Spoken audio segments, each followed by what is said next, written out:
तबाही जबरदस्त हो रही है, इसमें बिल्कुल कोई शक नहीं है। हमारे साथ स्टूडियो में मेरे जनरल अश्विनी श्रीवास्तव साहब अब जुड़ चुके हैं। जनरल साहब, लोग ये जानना चाहते हैं कि दोनों देश जंग लड़ कैसी रहे हैं, रूस भी और यूक्रेन भी। देखो, इसमें कोई शक नहीं सौरभ, अगर मिलिट्री की कंपैरिजन किया जाए तो यूक्रेन कोई मुकाबला नहीं कर सकता रूस का, क्योंकि उसके जो पैसा खर्च करता है रूस, $62 बिलियन डिफेंस में, ये ओनली $6 बिलियन, 22वां नंबर, वो नंबर 2।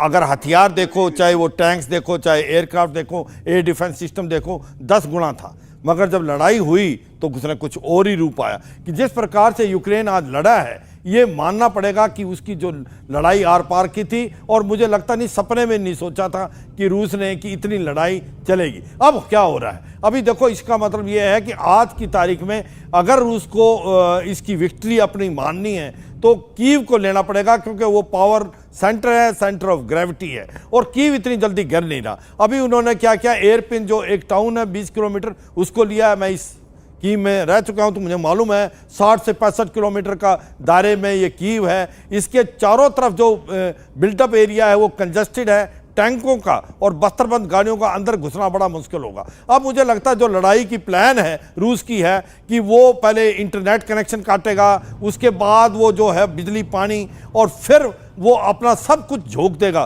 क्योंकि उसको कीव चाहिए किसी हालत में। तो मिसाइलों से, रॉकेट से, एयर से और आर्टिफायर से वो सॉफ्टनिंग अप करेगा। और मुझे डर ये लगता है इसमें इंफ्रास्ट्रक्चर डैमेज बहुत होगा, यूक्रेन को बड़ा नुकसान होगा, कीव को, और कोलेटरल डैमेज होगा, सिविलियंस की भी हताहत होने की चांसेस हैं। मगर एक चीज समझनी पड़ेगी सौरभ, ये क्या है कि जो ये लड़ाई बिल्टअप एरिया की है, अर्बन एरिया कॉन्सेप्ट है, ये डिफेंडर को फायदा करता है। तो ऐसे में होगा क्या कि जो यूक्रेन की फौज है वो डट के लड़ेगी, ये लंबी लड़ाई चलेगी। यूक्रेन के अंदर जो कीव है वो इतनी जल्दी फॉल नहीं करेगा। सर, क्योंकि आपने कहा आप वहां पर रह चुके हैं, जिस तरीके से जिन जिन एरियाज को अभी तक टारगेट किया जा रहा है, क्या पूरा फोकस यही है कि पूरी तरह से यूक्रेन को असहाय बना दिया जाए और ऐसे एरियाज को टारगेट किया जा रहा है जहां सबसे ज्यादा इंडस्ट्रियल डेवलपमेंट्स हुए थे? हाँ बिल्कुल, ये मैं मानता हूं कि देखो, यूक्रेन तो बर्बाद हो गया है कि जिस प्रकार से इसका इंडस्ट्रियल कॉम्प्लेक्स था उसको बर्बाद कर दिया।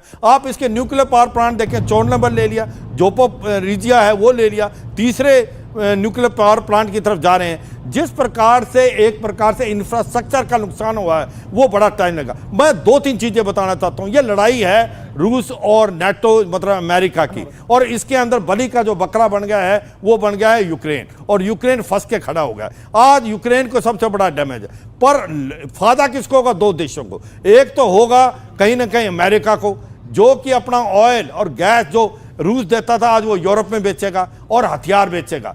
और नुकसान किसको होगा? यूक्रेन बर्बाद होगा, रूस को बड़ा नुकसान होगा।